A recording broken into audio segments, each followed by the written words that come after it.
Hi guys and welcome back to the channel Deepak Yadav Education.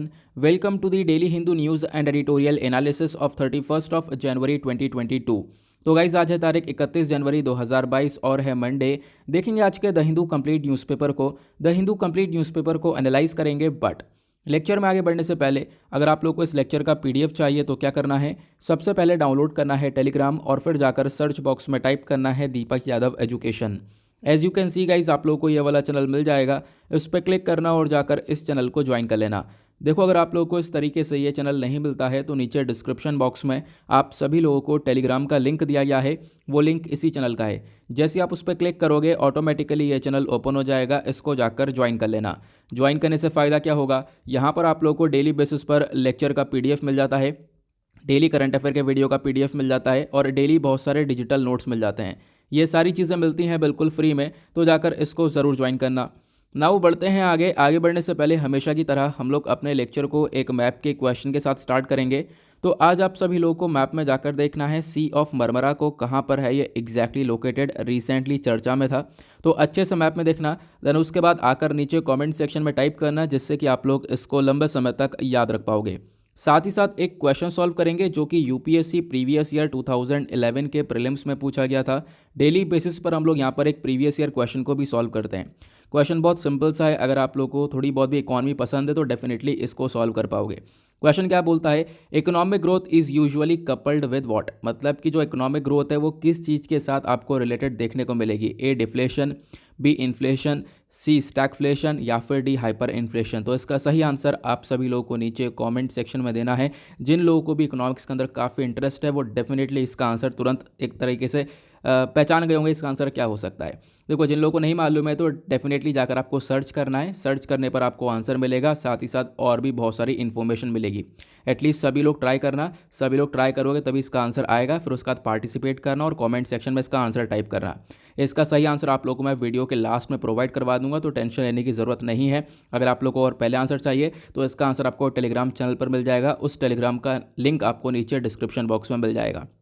तो चलो शुरुआत करते हैं। पेज नंबर 1 पर देखेंगे कुछ इंपॉर्टेंट आर्टिकल को। सबसे इंपॉर्टेंट आर्टिकल आपको पेज नंबर 1 पर ये देखने को मिलेगा। आपको पता होगा पेगासस स्पाईवेयर वापस से चर्चा में आ चुका है। पिछले साल काफ़ी चर्चा में था, आप कह सकते हो लगातार ये पिछले साल से चर्चा में देखने को मिल रहा है। तो एक इंपॉर्टेंट आर्टिकल है हमारे एग्जामिनेशन के पॉइंट ऑफ व्यू से।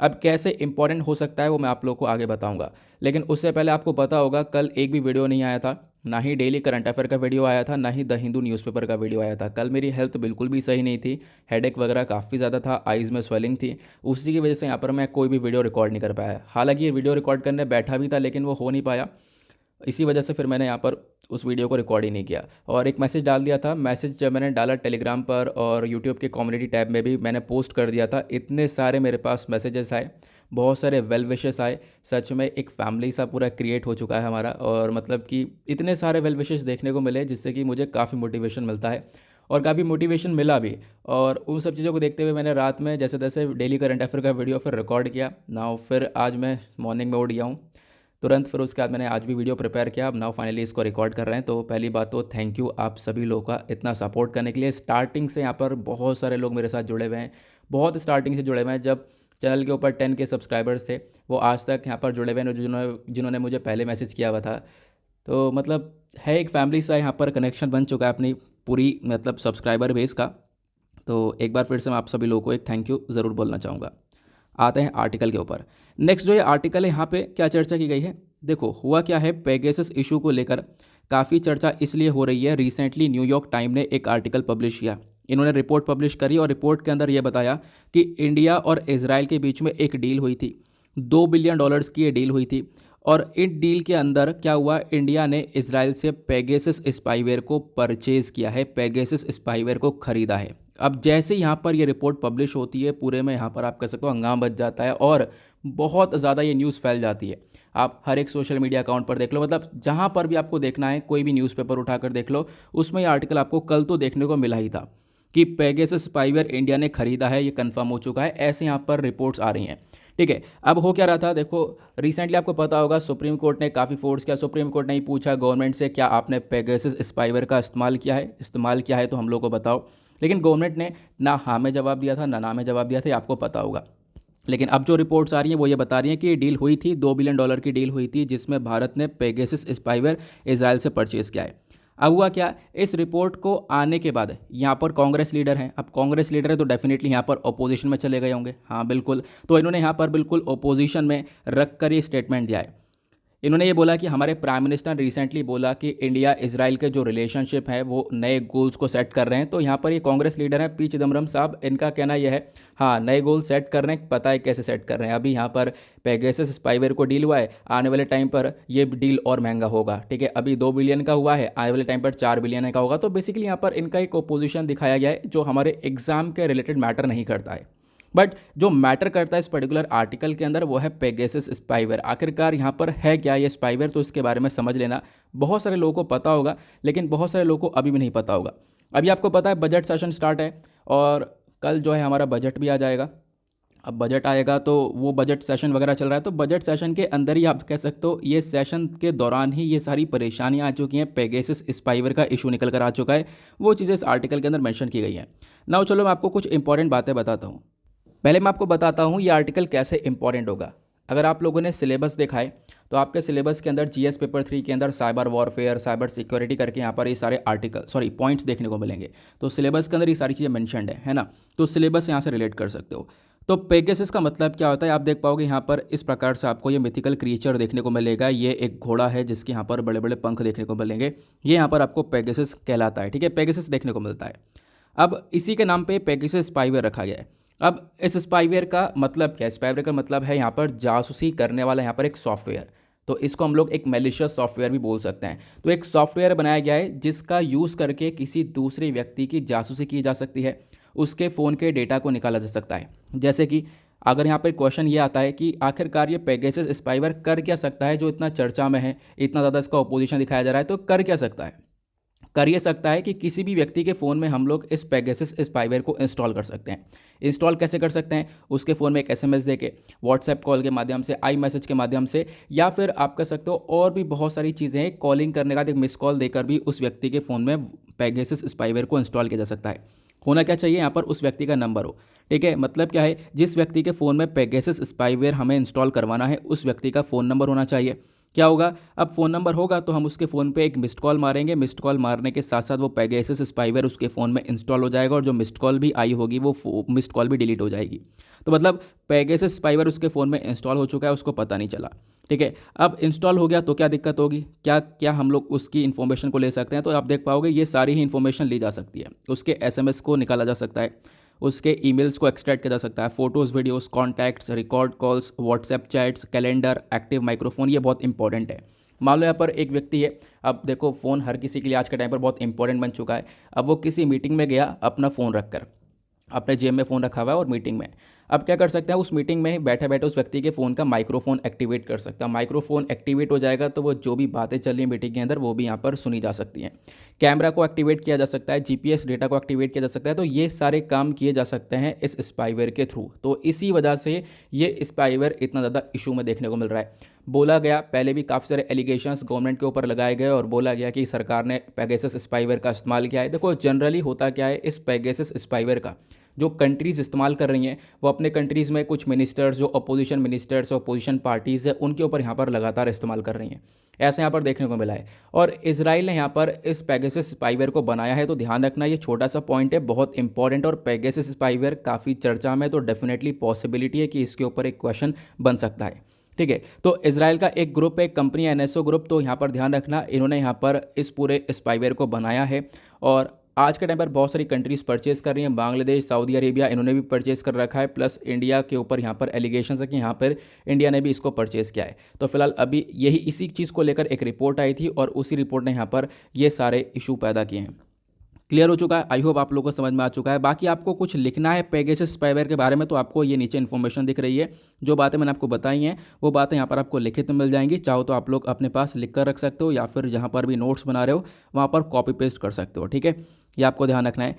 ये मैंने आपको बता दिया कि जीरो क्लिक अटैक है। पहले क्या होता था, देखो पहले जो अटैक होते थे वो काफ़ी डिफरेंट हुआ करते थे। पहले भी ऐसे यहाँ पर अटैक देखने को मिलते थे, ऐसे साइबर अटैक हुआ करते थे, लेकिन उसमें क्या होता था, या व्यक्ति के फ़ोन में एक लिंक भेजना है, जब तक वो इस लिंक को क्लिक नहीं करेगा तब तक यहाँ पर उसके फ़ोन में वो कोई स्पाईवेयर इंस्टॉल ही नहीं होगा। लेकिन आज के टाइम पर कोई लिंक क्लिक ही नहीं करना है, अब कोई क्लिक ही नहीं करना है, हमारे पास उसकी थोड़ी बहुत इन्फॉर्मेशन, उसके बेसिस पर उसके फ़ोन में डेटा इंस्टॉल किया जा सकता है। ठीक है, आई होप आप लोग इसको बहुत अच्छे से समझ गए होंगे, ज़िंदगी भर इसको याद रखोगे और बहुत मज़ा भी आ गया होगा इसको समझने में। अब फटाफट करना क्या है, वीडियो को लाइक कर देना। वीडियो को लाइक करके आप अपना सपोर्ट दिखाओ। पहले वाली वीडियो में, लगभग परसों वाली वीडियो में, कल तो वीडियो आया नहीं था, मैंने नहीं बोला तो आप लोगों ने बहुत कम लाइक्स पहुँचाए हैं, और उससे पहले काफ़ी बार मैंने बोल दिया था लगातार, तो धड़ाधड़ यहाँ पर काफ़ी सारे वीडियोस पर लाइक्स काफ़ी हायर पहुँच चुके हैं। तो आज भी आप लोगों को पहुँचाना है, 5,500-6,000 का टारगेट रखा है। तो 30,000, 35,000, 40,000 लोग वीडियोस देख रहे हो, तो यार एक लाइक करके आप अपना सपोर्ट दिखा सकते हो। कोई चार्ज नहीं किया जा रहा है, 1 सेकंड लगने वाला है बस। आगे बढ़ते हैं अगले आर्टिकल पर। नाउ नेक्स्ट आर्टिकल बहुत बहुत इंपॉर्टेंट होने वाला है। अभी हम लोग इंडिया इजराइल के बारे में बात कर रहे थे, अगला आर्टिकल भी उसी को लेकर है। अभी दोनों कंट्रीज़ ने मिलकर सेलिब्रेट किया है 30 ईयर्स ऑफ डिप्लोमेटिक रिलेशन, मतलब इंडिया इजराइल के 30 साल पूरे हो चुके हैं इनके रिलेशनशिप को।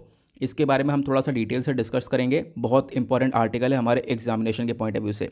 अब इस चीज़ को देखते हुए जो इजराइल के प्राइम मिनिस्टर हैं, जिनका नाम है नफ्ताली बेनेट, इन्होंने बोला कि बिल्कुल रिलेशंस पूरे हुए हैं, 30 साल हो चुके हैं और काफ़ी स्ट्रॉन्गर रिलेशनशिप देखने को मिले हैं, और आने वाले टाइम पर भी दोनों कंट्रीज़ के हम लोग रोबस्ट फ्रेंडशिप को एक्सपेक्ट करते हैं कि आगे भी ऐसी डीप फ्रेंडशिप रहेगी, गहरी दोस्ती रहेगी। ठीक है, तो गहरी दोस्ती बोली गई है, says Israel prime minister about ties with India. तो इसराइल के साथ जो रिलेशन है भारत के, उसको देखते हुए इजरायली प्राइम मिनिस्टर ने बोला कि भारत के साथ एक गहरी दोस्ती हमें देखने को मिल रही है। अब इस आर्टिकल में कोई ऐसा इंपॉर्टेंट देखने को मिलेगा नहीं, है ना। जो भी बातें हैं इंपॉर्टेंट वो आपको मैंने बता दी, एग्जैक्टली क्या क्या बताया गया है। इसी हेडिंग को आगे एक्सप्लोर कर दिया गया। हेडिंग को आगे एक्सप्लोर करते हुए ये बोला कि अभी 30 ईयर्स हो चुके हैं दोनों रिलेशंस के, तो इनको हमने सेलिब्रेट किया। गहरी दोस्ती के बारे में वापस से चीज़ आ चुकी हैं। अब बात करते हैं यहाँ से, ये बहुत इंपॉर्टेंट पॉइंट है। ठीक है, इसको आप लोग नोट डाउन भी कर सकते हो कि इंडिया इजराइल के रिलेशनशिप आज के टाइम पर कहाँ पर स्टैंड करते हैं।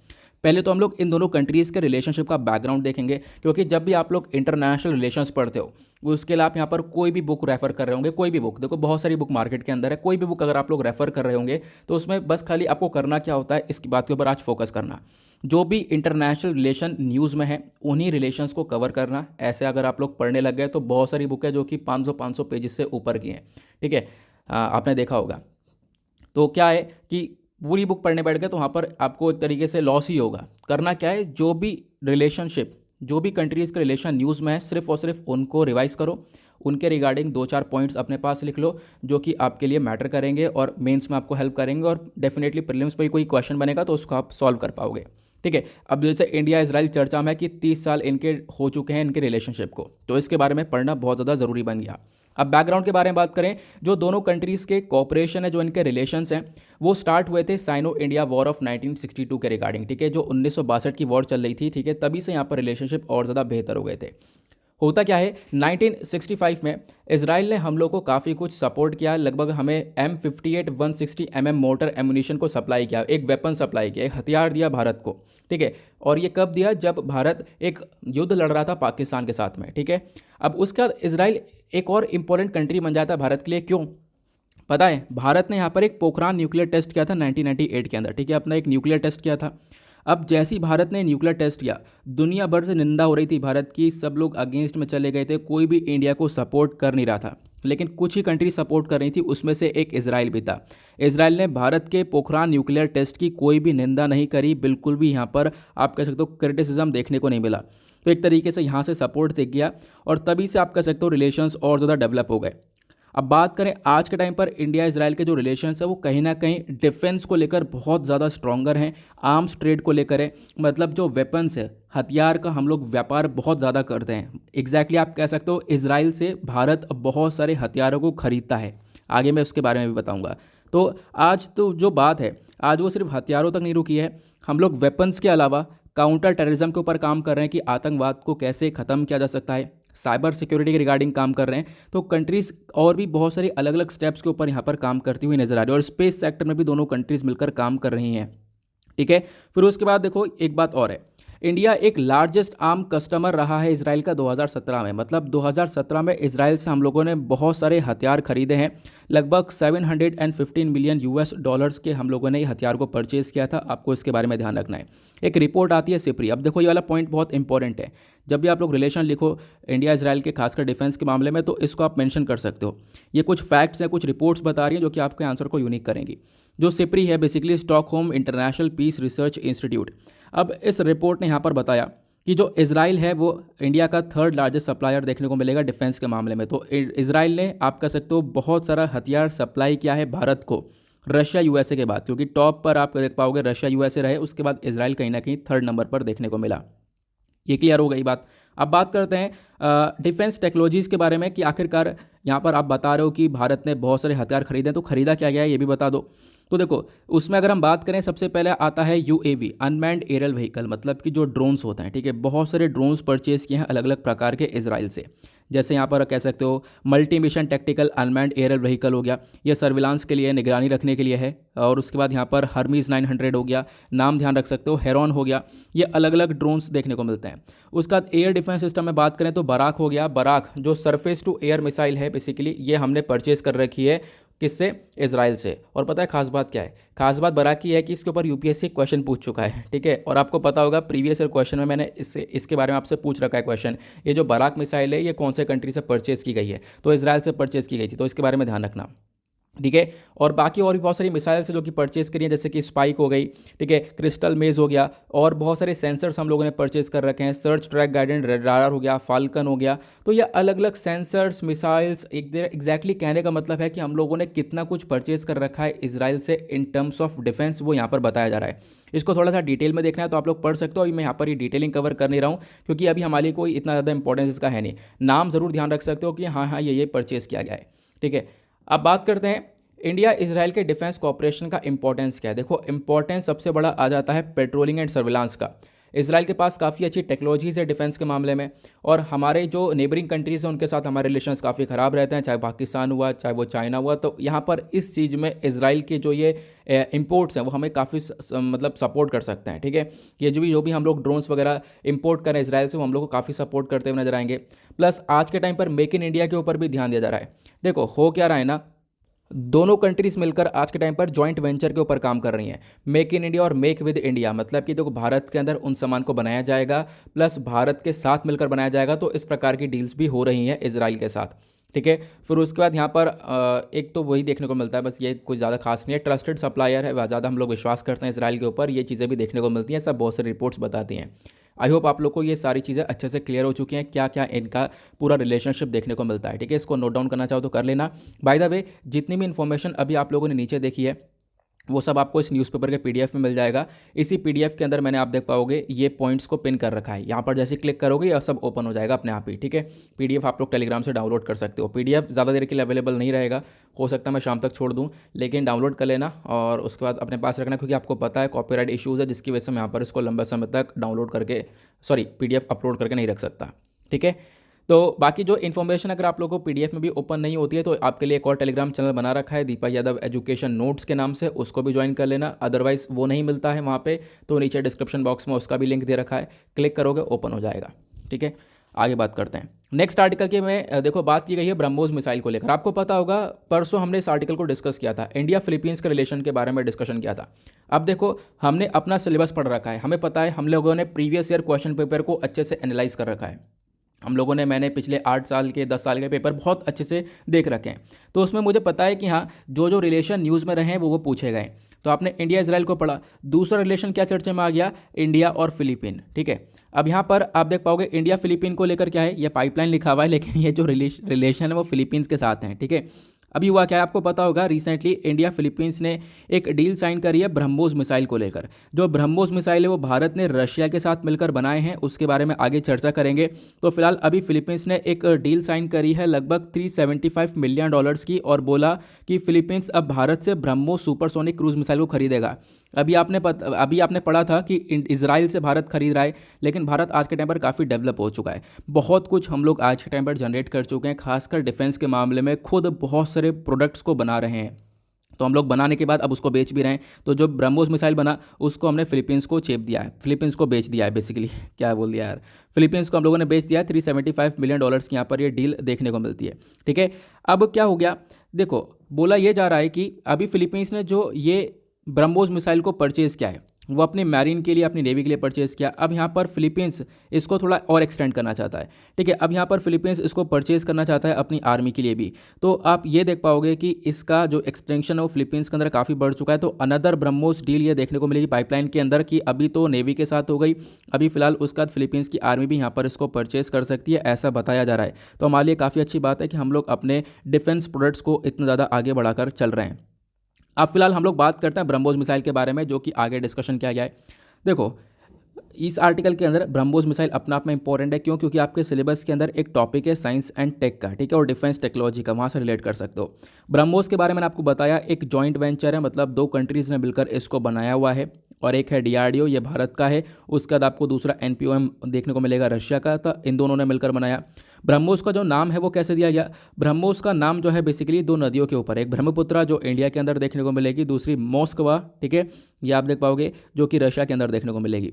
ब्रह्मोस 2 स्टेज वाला यहाँ पर मिसाइल सिस्टम देखने को मिलेगा। मिसाइल के अंदर अलग अलग स्टेजेस होती हैं। अब यहाँ पर जो पहला स्टेज है, आप मान लो फर्स्ट स्टेज और सेकंड स्टेज। जो पहला स्टेज है वो सॉलिड प्रोपेलेंट इंजन वहाँ पर देखने को मिलेगा।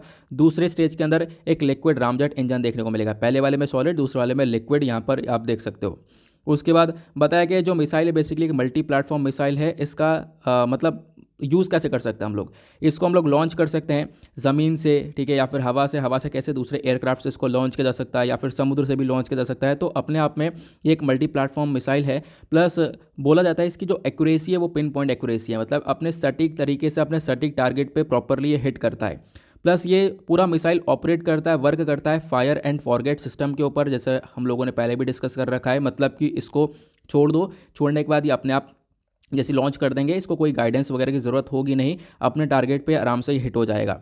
प्लस बताया गया जो ये ब्रह्मोस है one of the fastest cruise missile देखने को मिलता है। इसकी जो स्पीड है लगभग माक 2.8 स्पीड है, मतलब जो साउंड की स्पीड है, जो साउंड यानी ध्वनि की जो स्पीड होती है उससे 3 गुना ज़्यादा इसकी स्पीड देखने को मिलेगी। क्लियर हुआ? ये हमने ब्रह्मोस के बारे में पढ़ा, जो कि आगे मेंशन है इस आर्टिकल के अंदर। उसका एक और पॉइंट बनता है कि इंडिया फिलीपींस के रिलेशन भी डिस्कस कर लेते हैं हाथों हाथ। देखो इंडिया फिलीपींस के जो रिलेशनशिप हैं वो फॉर्मली एस्टेब्लिश हुए थे 1949 के अंदर। ध्यान रखना है इसके बारे में, ठीक है, 1949 में एस्टेब्लिश हो चुके थे। मतलब कि जब फिलीपींस आज़ाद हुआ और इंडिया आज़ाद हुआ। फिलीपींस भारत से एक साल पहले आज़ाद हुआ था। फिलीपींस आज़ाद हुआ था 1946 में, और इंडिया आज़ाद हुआ था 1947 में। तो इन दोनों के आज़ाद होने के बाद 1949 में फाइनली दोनों की रिलेशनशिप काफ़ी बढ़ जाती हैं। भारत की पॉलिसी जो है लुक ईस्ट पॉलिसी, मतलब हम लोग ध्यान रखते हैं ईस्टर्न कंट्रीज़ के ऊपर की, जो ईस्टर्न कंट्रीज़ है, मान लो यहाँ पर इंडिया है, ये ईस्टर्न कंट्रीज़ है। ईस्टर्न कंट्रीज जैसे कि फिलीपींस, कंबोडिया, बहुत सारी कंट्रीज़ हैं यहाँ पर। तो इनके साथ हम रिलेशंस को और ज़्यादा बढ़ाएं, व्यापार बढ़ाएं, अपने बहुत सारे जो डिफेंस प्रोडक्ट्स हैं उनको हम लोग यहाँ पर ट्रेड करें, उनको यहाँ पर सेल करें।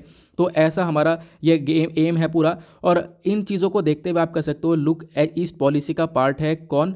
फिलीपींस। तो फिलीपींस आप कह सकते हो अगेन खासकर पॉलिटिकल, सिक्योरिटी, ट्रेड और इंडस्ट्री, इन तीनों सेक्टरों के मामले में भारत के लिए एक इंपॉर्टेंट कंट्री है। प्लस उसके बाद इंडिया का जो व्यापार है फिलीपींस के साथ वो पॉजिटिव रहता है। पॉजिटिव रहने का मतलब है हम लोग फिलीपींस को एक्सपोर्ट बहुत करते हैं और इंपोर्ट बहुत कम करते हैं। एक्सपोर्ट करेंगे तो बाहर से रेवेन्यू हमारे पास आता है, फॉरेक्स रिजर्व आता है, ठीक है। तो इसकी वजह से जो है ये पॉजिटिव ट्रेड रहता है। उसके बाद फिलीपींस के अंदर आप देख पाओगे बहुत सारे इंडियन स्टूडेंट्स रहते हैं जो कि पढ़ाई कर रहे हैं, ऐसा देखने को मिलता है। मतलब इंडियन डायस्पोरा काफ़ी ज़्यादा है फिलीपींस के अंदर, ठीक है। क्लियर हुआ? उसके बाद सेम पेज पर ऊपर एक आर्टिकल देखने को मिलेगा, अगेन पेगासस को लेकर चर्चा की गई है। सुप्रीम कोर्ट से बोला गया है कि भाई एक इन्वेस्टिगेशन बैठाओ पेगासस को लेकर, और सुप्रीम कोर्ट ऑलरेडी आपको पता है एक इन्वेस्टिगेशन बैठा ही चुका है, एक कमेटी बैठा चुका है, जस्टिस आर.वी. रविंद्रन कमेटी, जो कि जस्टिस आर.वी. रविंद्रन इसको हेड कर रहे हैं। उसके बारे में यहाँ पर चर्चा की गई है। लोग पेटिशन डाले, लोग बोल रहे हैं कि यहाँ पर ट्रस्ट का ब्रीच है, भाई यहाँ पर जो भरोसा है उसको तोड़ा गया है, और अगर ऐसा हुआ है तो लोगों का जो भी एक तरीके से प्राइवेसी है उसका वोलेशन हुआ है अगर इस पेगासस स्पाईवेयर का इस्तेमाल किया होगा तो, ठीक है। ये क्लियर हुआ। बाकी यहाँ पर पेगासस इशू के बारे में चर्चा की गई है, जो कि पेज नंबर 1 पर आर्टिकल था, जो मैंने आप लोग को ऑलरेडी बता दिया है। आगे बढ़ते हैं ना। उसके बाद यहाँ पर 2 छोटे छोटे आर्टिकल हैं। एक आर्टिकल आपको ये देखने को मिलेगा, जो माइग्रेटरी बर्ड्स हैं, ठीक है, वो उन्होंने एक तरीके से उनके लिए एक बहुत ज़्यादा अच्छी जगह देखने को मिलती है बंगाल। हुआ क्या है, देखो विंटर्स के मंथ में जो हमारी सर्दियों वाले महीने होते हैं, यहाँ पर जो माइग्रेटरी बर्ड्स हैं, माइग्रेटरी बर्ड्स मतलब जो दूर से ट्रैवल करके आती हैं, बहुत दूर से उड़कर आती हैं। अब जो ये माइग्रेटरी बर्ड्स हैं जो हिमालयन से और प्लस जो सेंट्रल एशिया से आ रहे हैं, सेंट्रल एशिया के अंदर 5 कंट्रीज़ है, जरा वो 5 कंट्रीज़ कौन कौन से उनका नाम नीचे कमेंट सेक्शन में जल्दी से लिख दो। अब यहाँ पर इस वाले एरिया से ये माइग्रेटरी बर्ड्स उड़कर आ रही हैं, ये खासकर बंगाल वाले रीजन में रुक जाती हैं, ठीक है। जो रिवर्स ऑफ सुंदरबन हो गया या संतरगची झील हो गई या फिर उसके बाद कुलिक बर्ड सेंचुरी हो गई, तो ये कुछ एरियाज़ हैं, ये बहुत ऐसे स्पॉट है जहाँ पर थाउजेंड्स ऑफ माइग्रेटरी बर्ड्स हर साल विजिट करती हैं। तो यहाँ पर बस इस आर्टिकल के अंदर इतना बताया गया है, ठीक है, कि हज़ारों माइग्रेटरी बर्ड्स यहाँ पर विजिट करती है बंगाल में। बंगाल को जो जगह एक बहुत ज़्यादा फेवरेबल जगह देखने को मिलती है इन स्पीशीज़ के लिए। बताया गया लगभग 133 स्पीशीज़, लगभग 133 जो प्रजातियाँ बर्ड्स की वो स्पॉट करी गई 20 वाटर बॉडीज से इस पर्टिकुलर रीजन के अंदर, बंगाल वाले रीजन के अंदर, ये यहाँ पर बताया जा रहा है। तो अगेन ध्यान रख सकते हो, जो बंगाल है बेसिकली एक बहुत इंपॉर्टेंट रीजन बन जाता है माइग्रेटरी बर्ड्स के रिगार्डिंग। अब यहाँ पर आप कहोगे इसमें कुछ था नहीं तो क्यों बता दिया। देखो इस आर्टिकल के अंदर कुछ था नहीं, लेकिन यहाँ पर एक चीज़ मैं आप लोगों को बताना चाहूँगा, वो यहाँ पर ये है। मैंने अभी आपको क्या बताया, ये जो बर्ड्स हैं बेसिकली ये उड़कर आ रही हैं सेंट्रल एशिया से, है ना। उसके बाद जब हम लोग सेंट्रल एशिया की बात करते हैं तो यहाँ पर एक माइग्रेटरी फ्लाईवे आता है, ठीक है। आपसे पूछा जाए सेंट्रल एशिया फ्लाईवे क्या है, तो ये वाला फ्लाईवे कहलाता है। देख पाओगे यहाँ पर ये पूरा वर्ल्ड मैप हुआ, यहाँ पर इंडिया आपको देखने को मिलेगा, ऊपर ये सेंट्रल एशियन कंट्रीज़ देखने को मिलेंगी। इस फ्लाईवे को हम लोग सेंट्रल एशियन फ्लाईवे बोलते हैं। यहाँ से जो बर्ड्स हैं उड़कर आती हैं इंडिया, बंगाल पे रुकती हैं, फिर उसके बाद यहाँ से वापस से चली आती हैं। तो इस प्रकार से आप देख पाओगे बर्ड्स का माइग्रेशन देखने को मिलता है। और दूसरा यहाँ पर एक फ्लाईवे, दूसरा यहाँ पर रूट देखने को मिलता है, ये है ईस्ट एशिया ऑस्ट्रेलियन फ्लाईवे, जहाँ पे बर्ड्स यहाँ से यहाँ तक ट्रैवल करती हैं, ऊपर से यहाँ से ऑस्ट्रेलिया तक ट्रैवल करती हैं, ठीक है। इस वाले एरिया में इसको हम लोग बोलते हैं ईस्ट एशिया ऑस्ट्रेलियन फ्लाईवे। उसके बाद एक तीसरा जो पिंक कलर का फ्लाईवे नज़र आ रहा है, इसको हम लोग वेस्ट पैसिफिक फ्लाईवे बोलते हैं, जो कि पैसिफिक ओशन के ऊपर इस पर्टिकुलर एरिया से यहाँ न्यूजीलैंड वाले एरिया तक बर्ड्स ट्रैवल करती हैं। इस वाले को हम लोग बोलते हैं वेस्ट पैसिफिक फ्लाईवे, ठीक है। तो ये 3 फ्लाईवेज हैं, तो इनके बारे में ज़रूर ध्यान रख सकते हो। अभी हम बात कर रहे हैं किसके बारे में, सेंट्रल एशियन फ्लाईवे के बारे में, इस वाले रीजन के अंदर जब बर्ड्स का माइग्रेशन देखने को मिलता है। आगे बढ़ते हैं ना। उसके बाद एक छोटा सा आर्टिकल आपको यहाँ पर ये वाला देखने को मिलेगा। देखो आर्टिकल तो इंपॉर्टेंट इतना है नहीं, लेकिन फिर भी मैं आपको बता देता हूँ न्यूज़ क्या एग्जैक्टली पता चल जाएगा तो सही रहेगा। अभी हुआ क्या है यहाँ पर, बोला ये जा रहा है कि देखो जो सुप्रीम कोर्ट के जजेस हैं इनके ऊपर काफ़ी हद तक ट्रोलिंग वगैरह देखने को मिलती है, सोशल मीडिया पर काफ़ी अटैक देखने को मिलता है। वैसे तो अटैक होता ही है, ऐसा यहाँ पर आप देख पाओगे। खुद जो जस्टिस हमारे एन वी रमन साहब हैं, उन्होंने बताया था, जो कॉन्स्टिट्यूशन डे हमने सेलिब्रेट किया नवंबर में, उस पर एक स्पीच दी उन्होंने, और इन्होंने बताया कि आज के टाइम पर जो अटैक है जुडिशरी के ऊपर वो बहुत ज़्यादा देखने को मिल रहा है वैसे भी, और मीडिया की कैटेगरी के अंदर भी फिजिकल अटैक जो है जुडिशरी के ऊपर ये तो बड़ा ही है। साथ ही साथ जो ये अटैक है जुडिशरी के ऊपर मीडिया वाले सेक्टर में या सोशल मीडिया के ऊपर, वो भी यहाँ पर इंक्रीज़ हुआ है। तो सोशल मीडिया पर भी काफ़ी सारे जजेस को टारगेट किया जा रहा है, ऐसा बताया गया। और लोगों का कहना यह है कि अगर आप लोग जजेस के ऊपर अटैक कर रहे हो, दैट मीन्स आप लोग सुप्रीम कोर्ट के ऊपर अटैक कर रहे हो, ऐसा यहाँ पर स्टेटमेंट निकल कर आता है। आगे आते हैं पेज नंबर 11 के ऊपर, दैट इज़ वर्ल्ड सेक्शन। देखेंगे दुनियादारी में क्या चल रहा है। एक छोटा सा आर्टिकल है, इसका एक ओवरव्यू लेने वाले हैं, उसका 2 आर्टिकल आपको ये नीचे देखने को मिलेंगे। अब ये देखो, ये जो आर्टिकल है यार, इसको तो आप लोग पढ़ पढ़ के मतलब थक गए होंगे। रशिया यूक्रेन के डिस्प्यूट वापस से चर्चा में, मतलब ये आर्टिकल पिछले 1.5 महीने से हटा नहीं है इस वाले पेज से। लेकिन यहाँ पर आप कहोगे फिर डिस्कस नहीं करोगे, बिल्कुल डिस्कस करेंगे। लेकिन इस आर्टिकल को एडिटोरियल पर भी आज कवर किया गया है, पूरा एक एडिटोरियल आया है, वहाँ पर हम डिस्कस करने वाले हैं रशिया यूक्रेन के कॉन्फ्लिक्ट को, और क्या आज के टाइम पर डेवलपमेंट हो रहा है उसको भी हम लोग डिस्कस करेंगे। तो एडिटोरियल पेज पर इसको कवर किया गया है, वहाँ पर हम लोग थोड़ी देर में एडिटोरियल पर पहुँचेंगे, वहाँ पर हम लोग कवर करने वाले हैं। उसका एक आर्टिकल ये है, ये भी यहाँ पर हमारे इंपॉर्टेंट नहीं बनेगा। देखो ये भी पिछले कुछ दिनों से चर्चा में है, बस यहाँ पर यह है कि मैं आप लोगों को बता दूँ इसके बारे में, ताकि आप लोग सोच सको कि हाँ यार, समझ सको कि एग्जैक्टली ये चीज़ हमारे लिए इंपॉर्टेंट इतनी नहीं है। आपको पता होगा रिसेंटली हमने 4-5 आर्टिकल डिस्कस किए जो भी बिल्कुल इसी से सेम रिलेटेड थे। नॉर्थ कोरिया ने बहुत सारी मिसाइल्स की टेस्टिंग करी है। अब यहाँ पर बताया गया 2017 से कंपेयर करें तो अभी तक सबसे ज़्यादा पावरफुल मिसाइल्स टेस्ट कर चुका है नॉर्थ कोरिया, और बहुत सारी मिसाइल्स टेस्ट कर चुका है। पिछले 1 महीने के अंदर 3 से 4 मिसाइल्स टेस्ट कर चुका है। हाइपरसोनिक, यहाँ पर सुपरसोनिक, इस प्रकार की मिसाइल्स टेस्ट यहाँ पर ये नॉर्थ कोरिया कर चुका है, ठीक है।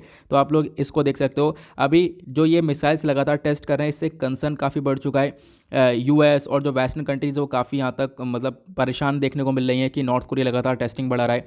अब क्या है, यूएस ने डिसाइड किया था कि नॉर्थ कोरिया से बातचीत करेंगे, बातचीत करने के बाद कोई सोल्यूशन निकाला जाएगा, लेकिन यहाँ पर नॉर्थ कोरिया ने उस टॉक को अटेंड ही नहीं किया। तो ये भी एक कंसर्न देखने को मिल जाता है। तो ये सारी चीज़ें इस आर्टिकल के अंदर मेंशन करी गई हैं, जिसके बारे में सिर्फ और सिर्फ आप थोड़ा सा ध्यान रख सकते हो, ज़्यादा डिटेलिंग में मत जाना, ठीक है। आगे आते हैं नेक्स्ट आर्टिकल की तरफ। यहाँ पर जो आर्टिकल है ये बात करता है किसके बारे में, 1962 के वॉर के बारे में। इस आर्टिकल का क्रक्स क्या है, मेन मुद्दा क्या है, इस आर्टिकल का एक पॉइंट पकड़ते हैं हम लोग, किसके बारे में चर्चा की जा रही है। तो हुआ क्या यहाँ पर, देखो 1962 की जो ये वॉर थी, इंडिया चाइना के बीच में वॉर हुई थी, आपको पता होगा। ये अक्टूबर के महीने में मतलब जो अब की बार इस साल अक्टूबर का महीना आ रहा है, तो इस अक्टूबर के मंथ में 60 साल पूरे हो जाएंगे इस वॉर को। अब 60 साल पूरे हो जाएंगे तो इम्पोर्टेंट क्यों है, इम्पोर्टेंट यह है कि इस 60 साल की एनिवर्सरी को पूरा होते होते जो चाइना के बहुत सारे लोग हैं, जैंग जियोकैंग नाम है, ये डॉटर है फॉर्मर पीएलए जनरल जैंग गुआना की, तो मतलब बहुत सारे लोग यहाँ पर आपको ये देखने को मिलेंगे, ठीक है। इन लोगों का कहना यह है, अब ये लोग यहाँ पर एक नया कंपाइलेशन पब्लिश करेंगे, इस बार नया डॉक्यूमेंट पब्लिश करेंगे जहाँ पर इस वॉर के बारे में बताया होगा। चाइना में इंडिया चाइना वाली जो 1962 वाली वॉर है, इसके बारे में कोई भी डिटेलिंग अभी तक कवर नहीं की गई है। ज़्यादातर जो यहाँ पर कवरेज मिला है कि इनको कोरियन वॉर और जापानीज़ वॉर वाले ही कवरेज चाइना के अंदर ज़्यादातर देखने को मिलता है। तो 1962 के वॉर के ऊपर इतना ध्यान दिया नहीं गया। तो बताया गया यहाँ पर आप देख पाओगे एक बुक पब्लिश हो रही है, उस बुक का टाइटल है 100 questions on the China India border self defence counter attack, ये यहाँ पर चाइना ने नाम दिया है, ठीक है। अब इस बुक के जो भी एक्सट्रैक्ट्स हैं वो यहाँ पर इस महीने में पब्लिश हो चुके हैं। एक चाइनीज़ वेबसाइट है ग्वांचा करके, वहाँ पर आप देख पाओगे, जा सकते हो, लेकिन कुछ समझ में आएगा नहीं, सब कुछ चाइनीज़ में है। वहाँ पर इस बुक के बारे में काफ़ी सारी चीज़ें मेंशन करी गई हैं और चाइना यहाँ पर इसको काउंटर अटैक बोलता है। चाइना आज तक ये बोलता है कि जो 1962 का वॉर हुआ था, एक मैसिव अटैक किया गया था भारत के ऊपर, वो हमने खुद अपने सेल्फ डिफेंस के लिए किया था, ऐसा यहाँ पर चाइना स्टेटमेंट देता है, ठीक है। ये आप लोग देख पाओगे, ये कुछ बातें थी थोड़ी बहुत जिसके बारे में ध्यान रख सकते हो। एक बुक पब्लिश की जा रही है, होगा क्या, इस आर्टिकल को कोई डायरेक्टली एग्जाम में नहीं पूछा जाएगा, लेकिन देखने को ये मिल सकता है कि इस पर्टिकुलर आर्टिकल के ऊपर आने वाले टाइम पर एडिटोरियल पब्लिश हो सकते हैं, तो इसके बारे में ज़रूर ध्यान रख सकते हो क्या है। तो चाइना में कोरियन वॉर जापानीज़ वॉर के बारे में काफ़ी डिटेलिंग कवर की गई थी। 1962 के वॉर के बारे में अभी इन्होंने कुछ नहीं बताया फिलहाल। अब यहाँ पर एक बुक पब्लिश कर रहे हैं जहाँ पर ये लोग अपनी ही तारीफ करते हुए नजर आएंगे, ऐसा भी इस आर्टिकल में देखने को मिलेगा कि बहुत सारी चीज़ें बताएंगे कि किस प्रकार से चाइना सक्सेसफुली देखने को मिला इस वॉर के अंदर, ठीक है। मतलब अपनी तारीफ देखने को मिलेंगे और क्या देखने को मिलेगा, चाइना के अंदर वही ऑथोरिटेरियनिज्म आपको देखने को मिलता है। आगे बढ़ते हैं नेक्स्ट आर्टिकल की तरफ। नाउ आपको पता होगा आज मंडे है और मंडे में बिजनेस सेक्शन नहीं आता। यहाँ पर देखो जो मनी वाइज पेज आपको देखने को मिल रहा है, यहाँ पर बिजनेस का पेज आता है, मतलब इकोनॉमिक के आर्टिकल्स आते हैं, लेकिन मंडे में ये नहीं आता है, तो आपके लिए यहाँ पर मंडे में थोड़ा सा बर्डन कम हो जाता है। बाकी स्पोर्ट्स सेक्शन है, स्पोर्ट्स सेक्शन हमारे लिए इतना इंपॉर्टेंट है नहीं। अब देखो यहाँ पर कुछ खास बात ऐसी है नहीं जो कि आप लोग कवर करो। अब होता क्या है, जो द हिंदू का ऑनलाइन एडिशन है, इस ऑनलाइन एडिशन के अंदर एक और पेपर आने लगा है पिछले 1.5-2 महीने से, वो है टेक्स्ट और कॉन्टेक्स्ट का। आप देख पाओगे वेरियस एनालिसिस के अंदर इस पर्टिकुलर पेज को कवर करते हैं, बहुत से लोग यहाँ पर नहीं कवर करते, लेकिन होता क्या है, इस पेज पर बहुत इंपॉर्टेंट आर्टिकल्स कवर हो रहे हैं। जैसा आपने इंडियन एक्सप्रेस के अंदर देखा है ना, इंडियन एक्सप्रेस के अंदर एक एक्सप्लेन पेज का सेक्शन आता है, दूसरा एडिटोरियल्स आता है, उसी प्रकार से द हिंदू ने यहाँ पर ये इनिशिएटिव उठा रखा है। एक नया इनिशिएटिव है जहाँ पर टेक्स्ट एंड कॉन्टेक्स्ट है। ये आपके शायद ऑफलाइन न्यूज़पेपर के अंदर नहीं है, जो आप लोग फिजिकली न्यूज़पेपर मंगाते हो उसके अंदर मेरे ख्याल से ये टेक्स्ट कॉन्टेक्स्ट नहीं आता, डिजिटल के अंदर आ रहा है। तो आप लोगों को चाहिए तो वैसे भी मैंने आपको ये आजकल न्यूज़पेपर शेयर कर रहा हूँ आपके साथ टेलीग्राम पर, तो आप वहाँ से डाउनलोड कर सकते हो, लेकिन थोड़ी देर के लिए शेयर रहेगा, अगले दिन डिलीट हो जाएगा, ठीक है। पहला आर्टिकल बात करता है नॉर्थ स्ट्रीम पाइपलाइन के बारे में, तो डिस्कशन करेंगे आखिरकार नॉर्थ स्ट्रीम पाइपलाइन का इंपॉर्टेंस क्या है, प्लस इसका आने वाले टाइम पर कैसे यूज़ किया जा सकता है, रशिया यूक्रेन की क्राइसिस में कैसे यूज़ कर सकते हैं, ऐसा यहाँ पर ऑथर ने लिखा है, डिस्कस करेंगे। बाकी नीचे पेगासस स्पाईवेयर के बारे में चर्चा की गई है, मैंने आप लोगों को ऑलरेडी इसके बारे में बता दिया है। नेक्स्ट जो पेज है टेक्स्ट कॉन्टेक्स्ट का, यहाँ पर एक बहुत ज़बरदस्त आर्टिकल है, बहुत ज़बरदस्त आर्टिकल और बहुत इंपॉर्टेंट है। ये बात करता है डीएलआई स्कीम के बारे में, ठीक है, डिज़ाइन लिंक्ड इंसेंटिव स्कीम के बारे में, जो कि चिप मेकिंग इंडस्ट्री को, इस इंडस्ट्री को जो कि भारत के अंदर है ये, इसको और ज़्यादा आगे बढ़ाएगी। मतलब इंडिया खासकर सेमीकंडक्टर्स के ऊपर काम करता हुआ नज़र आ रहा है और हम लोग यहाँ पर इसको लेकर बहुत सारी स्कीम्स लेकर आ रहे हैं जिसकी वजह से सेमीकंडक्टर्स और ज़्यादा इंप्रूव होंगे, ठीक है। तो हम डिस्कस करते हैं इस पर्टिकुलर इशू को, पहले चलो इसी को डिस्कस कर लेते हैं। बहुत इंपॉर्टेंट आर्टिकल है, चाहो तो आप लोग यहाँ पर जो भी इंपॉर्टेंट पॉइंट्स हैं उनको नोट डाउन करते हुए चलना। आते हैं आर्टिकल पर। अब ये आर्टिकल इंपॉर्टेंट कैसे होगा, जीएस पेपर 3 के पॉइंट ऑफ व्यू से। जीएस पेपर 3 के अंदर वेरियस टॉपिक हैं, growth and development, indigenisation of technology, industrial policy, पूरा इकोनॉमी का पोर्शन आपको देखने को मिलता है, ठीक है। अब इस आर्टिकल कॉन्टेक्स्ट क्या है, पर्टिकुलर यहाँ पर न्यूज़ क्या है, तो ministry of electronic and information, जिसको हम लोग MEITY बोलते हैं, ठीक है, इन्होंने यहाँ पर मांग करी कुछ एप्लीकेशंस की, लगभग जो 100 domestic semiconductor chip design firms हैं, मतलब ऐसी फर्म जो कि सेमीकंडक्टर चिप को बनाती हैं, उन फर्म्स के यहाँ पर, उन फर्म से एप्लीकेशन मांगी गई कि भाई अप्लाई करो, और अप्लाई करोगे तभी आपको ये लिंक्ड इंसेंटिव स्कीम के फ़ायदे मिलेंगे, ठीक है। मतलब क्या होगा, कुछ ऐसी कंपनीज, डोमेस्टिक कंपनीज, जो कि क्या करेंगी, हमारे कंट्री के अंदर सेमीकंडक्टर चिप को बनाएंगी। सेमीकंडक्टर क्या होता है, अभी थोड़ी देर बाद आपको बहुत अच्छे से क्लियर हो जाएगा, ज़िंदगी भर कभी नहीं भूलोगे। सेमीकंडक्टर चिप क्या होता है, देखो अभी क्या होगा, जो सेमीकंडक्टर है उसको बनाने के लिए हम लोग क्या कर रहे हैं, अपने मार्केट के अंदर हम लोग डोमेस्टिक कंपनीज को एंकरेज कर रहे हैं। अब कैसे कर सकते हैं एंकरेज, उनको कुछ बेनिफिट्स देकर। उसी बेनिफिट के अंदर है यहाँ पर ये डिज़ाइन लिंक्ड इंसेंटिव स्कीम। आप इन चिप्स को डिज़ाइन करो और आपके बदले में इस चीज़ के बदले में सरकार आपको पैसा देगी। इसको हम लोग बोलते हैं डिज़ाइन लिंक्ड इंसेंटिव स्कीम। ठीक है, आगे मैं आपको थोड़ा सा और डिटेल बताने वाला हूँ। तो डीएलआई स्कीम बेसिकली आपको पता चल गया, ये हमारे जो भी मिनिस्ट्री है इलेक्ट्रॉनिक्स की, उसका एक बहुत इंपॉर्टेंट पार्ट है। हम लोग फोकस कर रहे हैं कि हम लोग जो सेमी कंडक्टर्स हैं, ठीक है, उसको अपने कंट्री के अंदर डेवलप करें, उसको अपने कंट्री के अंदर मैन्युफैक्चर करें। ऐसा हम लोग क्यों, मतलब अब अचानक से क्यों पड़ गया इतना ज़रूरत सेमी कंडक्टर के ऊपर, मतलब इतनी ज़रूरत क्यों पड़ रही है आज के टाइम पर सेमी कंडक्टर की, ये आपको समझना होगा। इस लाइन में आपको समझ में आ जाएगा। हुआ क्या था, हाल ही में सेमी कंडक्टर्स की शॉर्टेज पड़ गई थी दुनिया भर में। और सेमी कंडक्टर्स मतलब हर चीज़ के अंदर इस्तेमाल होता है, चाहे आपका मोबाइल फ़ोन हो गया, लैपटॉप हो गया, कोई भी सामान, चाहे वो बल्ब से लेकर कोई भी सामान हो गया, उसके अंदर सेमी कंडक्टर्स देखने को मिलेगा। कार तक, कार के अंदर भी सेमी कंडक्टर्स का इस्तेमाल होता है। अब हुआ क्या, लॉकडाउन के अंदर ये सेमी कंडक्टर्स बन नहीं पाए। ठीक है, सबसे ज़्यादा ताइवान वगैरह के अंदर बनते हैं, तो हुआ क्या, यहाँ पर सबसे ज़्यादा बन नहीं पाए। अब जब इतने डेवलप नहीं हो पाए और मतलब कोविड की वजह से यहाँ पर दुनिया भर में शॉर्टेज पड़ गया, बहुत ज़्यादा तगड़ा शॉर्टेज पड़ा। तो इसकी वजह से भारत को पता चला यार सेमीकंडक्टर्स कितनी इंपॉर्टेंट चीज़ है, बहुत इंपॉर्टेंट चीज़ है। और आने वाले टाइम पर आप देख पाओगे और ज़्यादा इंपॉर्टेंट हो जाएगा, क्योंकि हर एक इलेक्ट्रॉनिक प्रोडक्ट के अंदर आपको सेमीकंडक्टर देखने को मिलेगा। तो भारत ने इन चीज़ों को देखते हुए डिसाइड किया कि हम लोगों को सेमीकंडक्टर के अंदर या फिर सेमीकंडक्टर को आगे और ज़्यादा बढ़ाने के लिए क्या करना चाहिए, हम लोग को स्कीम्स लॉन्च करनी चाहिए।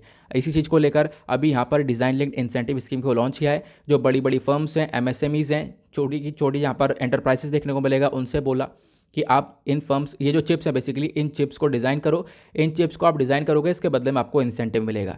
ये यहाँ पर मुद्दा था। आई होप आप लोगों को इस आर्टिकल का कॉन्टेक्स्ट समझ में आया।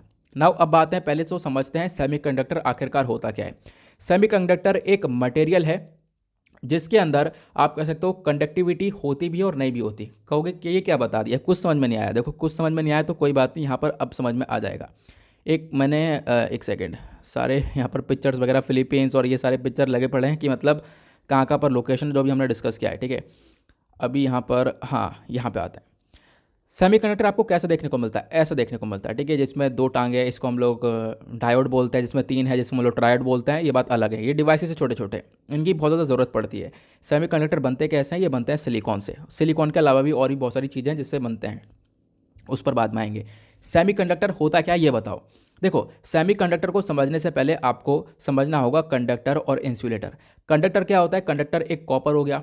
कॉपर का एग्जाम्पल लेते हैं। कंडक्टर का मतलब है कि ऐसा मटेरियल जिसमें इलेक्ट्रिसिटी बहुत ईजिली पास हो जाती है, इलेक्ट्रॉन्स बहुत ईजिली पास हो जाते हैं। मान लो कॉपर का वायर है ये, अब कॉपर के वायर में आप इधर से करंट पास करोगे तो यहाँ तक पहुँचेगा, नहीं पहुँचेगा, बहुत आराम से पहुँचेगा। और कॉपर में तो बहुत अच्छा पहुँचेगा, क्योंकि कॉपर वायर आपने सुना होगा बहुत ज़्यादा बेस्ट होता है।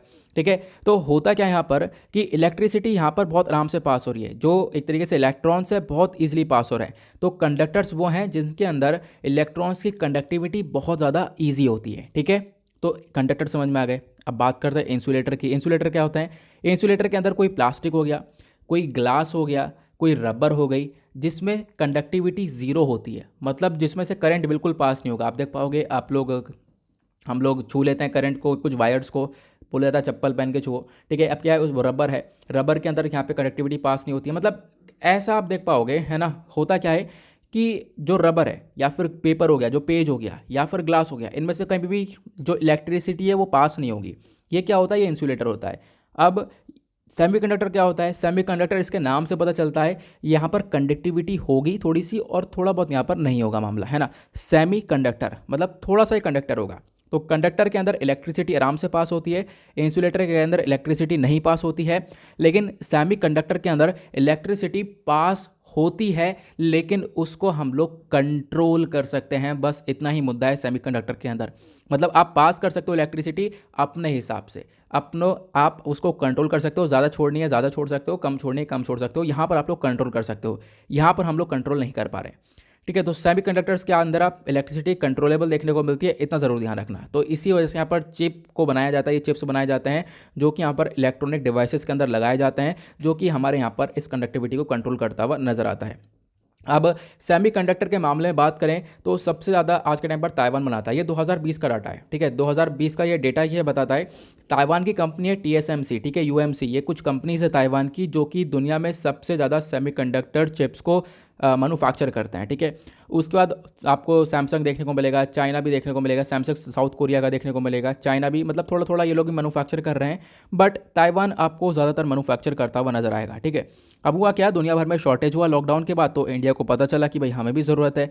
इसी के बेसिस पर हम लोगों ने इन सेमीकंडक्टर्स को डेवलप करने के ऊपर फोकस किया और इसी के लिए हम लोगों ने अभी डिज़ाइन लिंक्ड इंसेंटिव स्कीम को चालू कर दिया है। सिंपल, बिल्कुल सिंपल तरीके से आपको क्लियर हो गया है ना। अब बात करते हैं सेमीकंडक्टर के बारे में, तो क्लियर हो गया। अब बात करते हैं आगे, ये क्या है आखिरकार, ये जो स्कीम है, जो DLI स्कीम है, जो DLI स्कीम है इसके अंदर में क्या होगा, कुछ फाइनेंशियल इंसेंटिव्स, कुछ डिज़ाइन इंफ्रास्ट्रक्चर सपोर्ट प्रोवाइड किया जाएगा डोमेस्टिक कंपनीज़ को, स्टार्टअप्स को और MSMEs को। मैंने आपको बता दिया कुछ कंपनीज़ हैं जिनसे बोला जाएगा आप यहाँ पर इसको बनाओ, इसको डिज़ाइन करो, ठीक है, इसको बनाओ, इसका इंफ्रास्ट्रक्चर बनाओ। अब क्या होगा, इसमें हम लोग सपोर्ट करेंगे आपको, इसमें सरकार यहाँ पर पैसा प्रोवाइड करवाएगी। नाउ ये जो इंसेंटिव है, इस इंसेंटिव को अलग अलग स्टेजेस में बांट दिया गया है, ठीक है। तो आपको ध्यान रखना है, मतलब सेमीकंडक्टर के अलग अलग पार्ट्स हैं, जैसे कि कोई इंटीग्रेटेड सर्किट बनाएगा, कोई चिपसेट बनाएगा, कोई यहाँ पर आपका सब कुछ सिस्टम और IP कोर्स बनाएगा, तो अलग अलग चीज़ें बनाई जाएंगी, अलग अलग चीज़ों के लिए यहाँ पर इंसेंटिव्स प्रोवाइड किया जाएगा। अब बात करते हैं एलिजिबिलिटी के लिए, कौन कौन एलिजिबल हो पाएगा। देखो कोई भी एलिजिबल हो पाएगा, बस मुद्दा ये है कि यहाँ पर उसका इंडियन स्टेटस होना चाहिए। मतलब कोई भी कंपनी है, ठीक है, बिल्कुल आप एलिजिबल हो, लेकिन यहाँ पे जो आपका कंपनी के अंदर कैपिटल है, जो पैसा है, वो 50% कैपिटल यहाँ पर कोई भी इंडियन रेसिडेंट्स के थ्रू ओन होना चाहिए। मतलब कोई भी इंडियन रेसिडेंट्स का ही वो पैसा होना चाहिए। अगर भारतीय कोई नागरिक है इंडियन कंपनीज़ के अंदर, तो वो लोग यहाँ पर इसके लिए एलिजिबल हो पाएंगे। वो लोग अप्लाई करें, वो मैन्युफैक्चरिंग करें और उसके बदले में उनको इंसेंटिव मिलेगा, सरकार यहाँ पर ये पैसा प्रोवाइड करवाएगी। अब इसका मेन मकसद क्या है, इसका मेन मकसद है कि हम लोग अपने देश के अंदर 20 डोमेस्टिक कंपनीज़ को खड़ा कर दें जो कि सेमीकंडक्टर को डिज़ाइन करें, और हम लोग भी यहाँ पर इस मामले में आगे बढ़ें, ठीक है। आगे बढ़ेंगे, सेमीकंडक्टर बढ़ेगा और हम लोग भी यहाँ पर एक्सपोर्ट वगैरह करेंगे, और इससे आने वाले 5 सालों के अंदर हम लोग 1500 करोड़ रुपये तक का टर्नओवर जनरेट कर सकते हैं, ऐसा यहाँ पर बताया गया। अब अप्रोच क्या रह सकता है, अप्रोच यहाँ पर यह है कि देखो भाई, इस स्कीम को अगर आप लोग को आगे बढ़ाना है तो आप लोगों को क्या करना पड़ेगा, वो DLI स्कीम करनी पड़ेगी जो कि सरकार कर रही है। अब स्कीम के बाद फ़ायदा क्या होगा, फ़ायदा ये होगा कि हम लोग अपने कंट्री के ऊपर जो भी आज के टाइम, मतलब हमारी कंट्री की जो डिपेंडेंसी है दूसरे कंट्री के ऊपर, वो कम हो जाएगी। आज के टाइम पर जो हम लोग इंपोर्ट कर रहे हैं, है ना, वो इंपोर्ट भी यहाँ पर कम हो जाएगा, तो ये हम लोग देख पाएंगे। आखिरकार इस पूरे स्कीम को इंप्लीमेंट कौन कर रहा है, इसको इंप्लीमेंट करने के लिए, इसको लागू करने के लिए तो कोई एजेंसी होगी, बिल्कुल एक एजेंसी है जिसको बोला गया यहाँ पर CDAC। CDAC क्या है, इसकी फुल फॉर्म है centre for development end of advance computing करके यहाँ पर इसकी फुल फॉर्म है। एक साइंटिफिक सोसाइटी देखने को मिलती है जो कि मिनिस्ट्री ऑफ इलेक्ट्रॉनिक्स के अंडर में ही ऑपरेट करती है। बेसिकली यहाँ पर ये पूरी इस DLI स्कीम को इंप्लीमेंट करेगी, ठीक है। तो क्लियर हो चुका है पूरा आर्टिकल, बहुत अच्छे से मैंने आपको समझा रखा है। बाद में ऑथर ने एक चीज़ और बता रखी है जो कि मैंने यहाँ पर हाईलाइट कर दी है। इन्होंने बताया सेमीकंडक्टर चिप्स के मामले में एक कंसर्न है, एक चैलेंज है बहुत बड़ा। वो चैलेंज क्या है, तो चैलेंज यहाँ पर बताया गया कि हम लोग का जो इन्वेस्टमेंट दे रहे हैं, हम लोग जो पैसा लगा रहे हैं कंपनीज के अंदर, वो बहुत कम है। जो ये इन्वेस्टमेंट है वो हम लोग को ज़रूरत है 5 बिलियन से 10 बिलियन डॉलर का होना चाहिए, और ये लैक ऑफ इन्वेस्टमेंट की वजह से, lack of supportive government policies की वजह से ये हम लोग आगे इसको अच्छे से कंडक्ट नहीं कर पाएंगे। ये एक सबसे बड़ा चैलेंज बन सकता है। तो हमें करना क्या पड़ेगा, इन्वेस्टमेंट को इंक्रीज़ करना पड़ेगा। ये यहाँ पर लास्ट में ऑथर ने इसको बताया है, ठीक है। आते हैं नेक्स्ट आर्टिकल की तरफ। अब जो ये नेक्स्ट एडिटोरियल कह सकते हो या आर्टिकल कह सकते हो, क्योंकि अपने आप में एडिटोरियल से भी ज़्यादा इंपॉर्टेंट और लेंदी देखने को मिलेगा। यहाँ पे बात की गई है नॉर्ड स्ट्रीम पाइपलाइन के बारे में। पहले मैं आपको नॉर्ड स्ट्रीम पाइपलाइन के बारे में बताता हूँ, फिर उसके बाद हम लोग इस कहानी पर आएंगे। यहाँ पर आप लोग इस वाले पिक्चर को देखो, ऑथर ने यहाँ पर एक पिक्चर भी दे दिया है। इस पिक्चर के अंदर आपको समझ में आएगा, इधर आपको जर्मनी नज़र आएगा, ऊपर आपको यहाँ पर रशिया नज़र आएगा। जर्मनी का ग्रेसफील्ड वाला एरिया है, इधर आपको रशिया का, इधर आपको व्योबगर्कर वाला एरिया, उस्लुगा करके एरिया देखने को मिलेगा। ये आपको ऑरेंज वाली लाइन नज़र आ रही होगी इधर से, जो ये ऑरेंज वाली लाइन है इसको हम लोग बोलते हैं नॉर्ड स्ट्रीम, और जो इधर ग्रीन वाली डॉट डॉट डॉट वाली लाइन नज़र आ रही है इसको बोलते हैं नॉर्ड स्ट्रीम 2। 2 क्या है, मतलब 2 ये है कि ये पार्ट 2, ये दूसरी पाइपलाइन है, और पहली वाली है नॉर्ड स्ट्रीम 1। अब जो ये ऑरेंज वाली पाइपलाइन है ये आज के टाइम पर वर्किंग में, काम चल रहा है इस पर, काम का मतलब वर्किंग मतलब यह है कि काम कर रही है। इससे काम क्या होता है, जो रशिया है वो एनर्जी को सप्लाई करता है, ठीक है, नेचुरल गैस देता है किसको, यूरोपियन कंट्रीज़ को। जर्मनी के पास आती है नेचुरल गैस और जर्मनी के बाद जाकर जो यूरोपियन यूनियन का एक बहुत बड़ा ग्रिड है उसमें ये लोग यहाँ पर उस नेचुरल गैस को ट्रांसफ़र करते हैं। तो नेचुरल गैस आप कह सकते हो रशिया से जर्मनी पहुंचती है इस नॉर्ड स्ट्रीम पाइपलाइन के थ्रू, जो ऑरेंज वाली है, जो कि आज के टाइम पर काम कर रही है अच्छे से। बात आती है नॉर्ड स्ट्रीम 2 की। इसके ऊपर कंस्ट्रक्शन चला, काम चल रहा था, बीच में यूएस ने, डोनाल्ड ट्रंप ने इसके ऊपर रोक लगा दी थी। रोक क्या लगा दी थी, यहाँ पर अपने जहाज़ खड़े कर दिया और ये जो पाइप है ये इसको मतलब काम आगे बढ़ने नहीं दिया और पाइप को यहीं पे समुद्र के अंदर छोड़ दिया गया था। मतलब इसकी कनेक्टिविटी यहाँ तक हो ही नहीं पाई। लेकिन अब जो बाइडन आए, जो बाइडन ने क्या किया, यहाँ पर इसको वापस से चालू कर दिया। जो बाइडन ने इसको अप्रूवल दे दिया, बोला कि आप कनेक्टिविटी बढ़ाओ, यहाँ तक पूरा कनेक्ट करो इसको, ठीक है, कनेक्ट करो। क्योंकि जर्मनी का प्रेशर आ रहा था, बहुत सारी यूरोपियन यूनियन कंट्रीज़ का प्रेशर आ रहा था कि भाई हम लोग बहुत सारा जो नेचुरल गैस है वो इंपोर्ट करते हैं रशिया से, हमने आज के टाइम पर कोयले को यूज़ करना बंद कर दिया है, तो हम लोग कहाँ से यूज़ करेंगे एनर्जी को। तो इस वजह से यहाँ पर जो बाइडन ने इसको अप्रूवल दे दिया, तो वापस से पाइपलाइन का कंस्ट्रक्शन चल चुका है। तो अब कंस्ट्रक्शन चल रहा है तो मतलब ये पाइपलाइन अब वापस से बन रहा है और तुरंत आप कह सकते हो इसको जोड़ा जाएगा जर्मनी से। तो अब यहाँ पे बात की जा रही है आखिरकार इस नॉर्ड स्ट्रीम पाइपलाइन का इंपॉर्टेंस क्या है। तो इंपॉर्टेंस तो पहले बात आपको छोटा सा इंपॉर्टेंस समझ में आया कि कितना ज़्यादा इंपॉर्टेंट बन जाता है यूरोपियन यूनियन के लिए, लेकिन अभी इंपॉर्टेंस और ज़्यादा अच्छे से समझ में आएगा आगे। फिलहाल तो ये आर्टिकल आपका जीएस पेपर 2 के पॉइंट ऑफ व्यू से इंपॉर्टेंट हो जाएगा, ठीक है, इंटरनेशनल रिलेशंस के पॉइंट ऑफ व्यू से इसको रिलेट कर सकते हो। हुआ क्या, इंपॉर्टेंट इसलिए है क्योंकि यूरोपियन यूनियन जो डिपेंडेंट है ना रशिया के ऊपर, वो बहुत ज़्यादा है, हद से ज़्यादा डिपेंडेंट है। यहाँ पर अगर हम बात करें यूरोपियन यूनियन के बाद, यूरोपियन यूनियन के अंदर जो नेचुरल गैस है जो ज़्यादातर ये लोग कंट्रीज़ यूज़ कर रहे हैं वो रशिया से लेकर परचेज कर रहे हैं। 40% जो गैस यूरोपियन यूनियन, ये जो 27 कंट्री यहाँ पर 40% अपनी नेचुरल गैस यूज़ कर रही हैं, वो रशिया से ही लेकर यूज़ कर रही हैं, रशिया के ऊपर डिपेंडेंट है, रशिया के ऊपर ही विश्वास करके यहाँ पर ये यूज़ करती हुई नजर आती हैं। तो अपने आप में समझ में आया आपको कि कितना ज़्यादा डिपेंडेंसी यहाँ पर ये देखने को मिलेगा। तो कितना ज़्यादा डिपेंडेंट है, तो इसी वजह से यहाँ पर नॉर्ड स्ट्रीम 2 पाइपलाइन का कितना ज़्यादा इंपॉर्टेंस ये देखने को मिलेगा, या फिर कोई भी पाइपलाइन है, दोनों का बहुत ज़्यादा इंपॉर्टेंस है, ठीक है। उसके बाद एक और बात थी यहाँ पर, मैं शायद यह बताना भूल गया हूँ, हाँ, ये जो नॉर्ड स्ट्रीम 2 वाली पाइपलाइन डॉट डॉट वाली जो आप ऊपर देख पा रहे हो, ये 1200 किलोमीटर की पाइपलाइन है, जो कि उस्ट-लुगा, रशिया के अंदर ये उस्ट-लुगा वाला एरिया देखने को मिलेगा और जर्मनी के अंदर ग्रेसफाल्ड वाला ये आपको देखने को मिलेगा।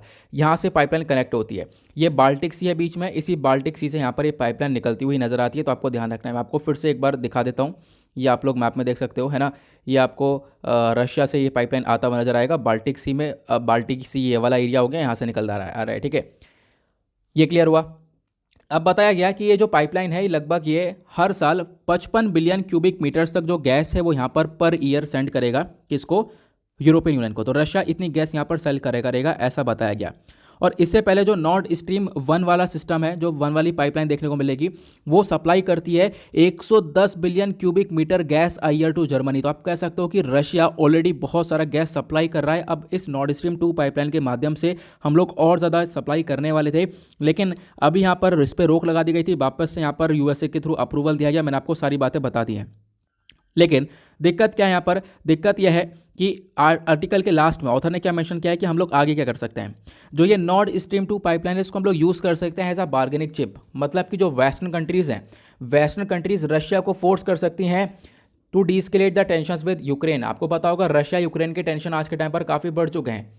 अब हम लोग क्या कर सकते हैं, रशिया यूक्रेन के टेंशंस को ख़त्म कर सकते हैं। टेंशंस को कैसे ख़त्म किया जा सकता है, बस हम लोग इतना ये कर सकते हैं कि अब हम लोग इस पाइपलाइन को चालू नहीं करेंगे। अगर जर्मनी बोलते पाइपलाइन चालू नहीं करेंगे, रशिया से ये गैस को इंपोर्ट नहीं किया जाएगा, तो बहुत सारा लॉस होगा रशिया का। रशिया यहाँ पर फिर मजबूर हो जाएगा अपने टेंशन्स को ख़त्म करने के लिए। तो ऐसा हम लोग यूज़ कर सकते हैं, ऐसा यहाँ पर ऑथर ने बताया है, ठीक है। तो ये था मुद्दा, आई होप आप लोग इसको समझ गए होंगे। मैंने आपको पूरा सब कुछ बता दिया एग्जैक्टली क्या क्या मुद्दा है और क्या क्या इस पूरे आर्टिकल के इंपॉर्टेंट पॉइंट्स हैं। ये मैंने आपको कितना कितना गैस सेंड कर रहा है per year 110 million cubic metre, और जो नए वाला पाइपलाइन है वो 55 बिलियन क्यूबिक मीटर, ये भी मैंने आपको सारी बता दी हैं, ठीक है। इसको नोट्स के फॉर्म में आपको मैंने मेंशन कर दिया, तो आप लोग जाकर उसको भी देख सकते हो। अब चलते हैं हम लोग अपने एडिटोरियल पर, देखेंगे आज के इंपॉर्टेंट एडिटोरियल्स को। आज का वीडियो थोड़ा सा लेंदी भी हो चुका है, ठीक है, तो कोई बात नहीं, आर्टिकल कवर होने चाहिए। आपको पता होगा ये न्यूज़पेपर एनालिसिस कितना ज़्यादा डिफरेंट रहता है बाकी सारे न्यूज़पेपर एनालिसिस के, ठीक है। आपको पता होगा काफ़ी सारी चीज़ें मैं यहाँ पर कवर करता हूँ, बहुत सारे इंपॉर्टेंट नोट्स भी आप लोगों को प्रोवाइड करवाता हूँ। तो आपको थोड़ा जो समय है आपका डेफिनेटली वर्थ है और सब कुछ सिलेबस से रिलेटेड पढ़ाया जाता है। तो एडिटोरियल पर हम बात करें तो हमारे पास 4 पर्टिकुलर एडिटोरियल हैं जिसको हम थोड़ा सा डिटेल में डिस्कस करेंगे। यहाँ पर आप देख पाओगे एक आर्टिकल ये देखने को मिलेगा, यहाँ पर ऑथर ने लिखा है म्यांमार के सिचुएशन के बारे में, बहुत अच्छा आर्टिकल लिखा हुआ है, इसको हम डिस्कस करते हैं। ठीक है, हुआ क्या है, ऑथर ने क्यों मेंशन किया, इस आर्टिकल को क्यों लिखा, पहले तो आप कॉन्टेक्स्ट समझो कि न्यूज़ क्या है। न्यूज़ यहाँ पर इसलिए ये चर्चा में है कि म्यांमार को कल 1 फरवरी है, कल 1 साल हो जाएगा म्यांमार के अंदर मिलिट्री को आए हुए। तो एक तख्ता पलट आया है म्यांमार के अंदर, मतलब जो मिलिट्री है उन्होंने वहाँ पे म्यांमार में कब्जा कर लिया है, पॉलिटिकल पार्टी को हटा दिया है, डेमोक्रेसी को ख़त्म कर दिया है। अब वहाँ पे लोग पूरी तरह से हंगामा काट रहे हैं, प्रोटेस्ट किया, लोगों ने खूब प्रोटेस्ट किया कि भाई हम लोग को ये बिल्कुल भी हम लोग को मिलिट्री रूल नहीं चाहिए, हम लोग को अपनी डेमोक्रेसी चाहिए। लेकिन म्यांमार की मिलिट्री ने कुछ भी नहीं सुना, और आप देख पाओगे आज के टाइम पर वो मिलिट्री को चलता रहेगा। और 1 फरवरी, पिछले साल 1 फरवरी को ये मिलिट्री को आया था, अब कल 1 फरवरी है, मतलब 1 साल हो जाएगा म्यांमार के अंदर। तो इसी को लेकर ऑथर ने यहाँ पर आर्टिकल लिखा कि आखिरकार ये म्यांमार मिलिट्री को था क्या, प्लस इंडिया की क्या पॉलिसी और इंडिया की क्या पॉलिसी रहनी चाहिए। ये बहुत इंपॉर्टेंट है, आपको इंडिया की पॉलिसी इसमें डेफिनेटली समझनी होगी। ठीक है, अब पहले बात करते हैं म्यांमार का इंपॉर्टेंस क्या है आखिरकार भारत के लिए। देखो, म्यांमार जियोपॉलिटिकली एक इंपॉर्टेंट कंट्री है भारत के लिए, क्योंकि आपको ये खासकर आपको जैसे हमारी जो नॉर्थ ईस्टर्न कंट्रीज़ है, नॉर्थ ईस्टर्न कंट्रीज़ के पास में आपको ये म्यांमार देखने को मिलता है। ठीक है, म्यांमार एक साउथ ईस्ट एशियन कंट्री है जो कि बहुत अच्छा खासा लैंड बॉर्डर शेयर करता है भारत के साथ। जो भारत के नॉर्थ ईस्टर्न इंडियन कंट्री है, जो नॉर्थ ईस्ट इंडिया है, पूरा नॉर्थ ईस्ट इंडिया स्टेट्स जो बेसिकली आपको देखने को मिलते हैं, असम, अरुणाचल प्रदेश, मिजोरम, त्रिपुरा, जो ये वाले स्टेट्स देखने को मिलते हैं, इन स्टेट्स के साथ बहुत अच्छा लैंड बॉर्डर शेयर करता है म्यांमार। तो म्यांमार अपने आप में एक इंपॉर्टेंट कंट्री है। प्लस भारत का जो एक्ट ईस्ट पॉलिसी है, जहाँ पर हम लोग ध्यान रखते हैं ईस्टर्न कंट्रीज़ के साथ अपना रिलेशन को और ज़्यादा डेवलप करने के ऊपर फोकस रखते हैं, वहाँ पर भी म्यांमार एक इंपॉर्टेंट कंट्री देखने को मिलेगा। उसके बाद भारत का सागर विजन देखने को मिला, और इसमें क्या हुआ, हमने म्यांमार के अंदर एक पोर्ट को बना रखा है जिसका नाम है सितवे पोर्ट। ठीक है, सितवे पोर्ट को म्यांमार के अंदर बनाया गया। अब सितवे पोर्ट को मैं आपको एक सेकंड, पहली बात मैं आपको एक मैप दिखा देता हूं ताकि आप लोग थोड़ा सा दिमाग में इस चीज़ को अच्छे से बैठा सको। मैंने एक मैप यूज़ तो किया था, अब पता नहीं यहाँ पर वो मैप कहाँ गया, एक सेकेंड, बड़ी सारी चीज़ें यहाँ डिस्कस करने के लिए अभी भी। तो यहाँ पर आप देख पाओगे म्यांमार देखने को मिलेगा, है ना। अब यहाँ पर हमारा इंडिया का नॉर्थ ईस्टर्न स्टेट देखने को मिलेगा, तो नॉर्थ ईस्टर्न स्टेट से काफ़ी अच्छा खासा बाउंड्री शेयर करता है म्यांमार। ठीक है, ये आप लोग को ऑरेंज वाला पोर्शन देखने को मिलेगा, ये म्यांमार है। ठीक है, अब यहीं पर हम लोगों ने सितवे पोर्ट बना रखा है, भारत ने सितवे पोर्ट बना रखा है। ठीक है, अब सितवे पोर्ट हमने क्यों बनाया, क्योंकि चाइना ने भी अपना एक पोर्ट बना रखा है। चाइना का कौन सा पोर्ट है, तो चाइना का यहाँ पर पोर्ट है कायुबक्यू पोर्ट। तो हम लोग नहीं चाहते चाइना हमारे पास ही, हमारे नेबरिंग कंट्री के पास डेरा डाल के बैठ जाए और हमारी कंट्री के लिए कंसर्न बने। तो हम लोगों ने यहाँ पर अपना पोर्ट भी डेवलप कर रखा है। ठीक है, तो सितवे पोर्ट यहाँ पर आपको देखने को मिलेगा जो कि चाइना के पोर्ट को काउंटर करता है। अब बात करते हैं जो इंडिया का रिस्पांस है म्यांमार की साइड, वो कैसा रहा इस मिलिट्री कू के बाद।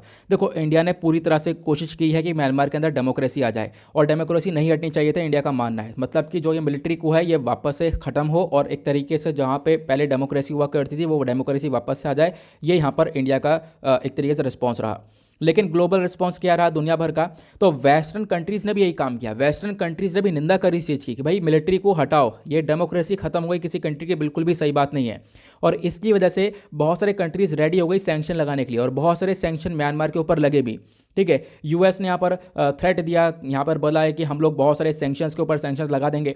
ठीक है, आप सैंक्शंस लगाएंगे उससे इस कंट्री की और बुरी हालत हो जाएगी। और आप देख पाओगे कि चाइना तो एक तो सपोर्ट करने वाला कंट्री निकला। ठीक है, चाइना तो आप देख पाओगे, चाइना की बात ही मत करो, चाइना तो इन्वेस्ट कर रहा है, सपोर्ट कर रहा है, वो बात अलग है। लेकिन दूसरी कंट्री जैसे कि Japan, south Korea, ASEAN countries देखने को मिलेगा, उन सब ने यहाँ पर यही कोशिश करी है कि म्यांमार से ये जो मिलिट्री कू है इसको हटाया जाए। ठीक है, और मिलिट्री कू को हटाकर वहाँ पे डेमोक्रेसी लाई जाए। और कैम्बोडिया के जो प्राइम मिनिस्टर हैं इन्होंने यहाँ पर अपनी विजिट को तय कर लिया, म्यांमार में विजिट करेंगे जनवरी 2022 के अंदर, और यहाँ पर एक तरीके से बातचीत करने वाले हैं, कुछ एंगेजमेंट की जाएगी, और एंगेजमेंट यहाँ पर ऐसे की जाएगी कि म्यांमार के अंदर हम लोग शांति बना सकें। ठीक है, तो हर एक कंट्री फोकस ये कर रही है कि म्यांमार के अंदर शांति बन जाए, क्योंकि देखो अपने कंट्री के अंदर म्यांमार की जो मिलिट्री है वो बहुत सारे लोगों को मार चुकी है। ठीक है, हजारों लोगों से ऊपर को मारा जा चुका है, और कंट्री के मिलिट्री ने मारा है। तो आप समझ सकते हो कि एग्जैक्टली क्या सिचुएशन देखने को मिली है। अब क्यों मारा, क्योंकि वो लोग प्रोटेस्ट कर रहे थे, वो लोग यहाँ पर कह रहे थे हमें मिलिट्री रूल नहीं चाहिए, हमें डेमोक्रेसी चाहिए। इसी चक्कर में यहाँ पर मिलिट्री और बाकी सारे लोग हैं उनके बीच में डिस्प्यूट क्रिएट हुआ। क्लियर हो गया। तो बाकी क्या सिचुएशन चल रही है मैंने आप लोगों को बता दिया। इंटरनल सीन क्या है म्यांमार के अंदर, मैंने आपको एक एक बात बहुत अच्छे से बहुत सिंपल शब्दों में यहाँ पर समझा दी है।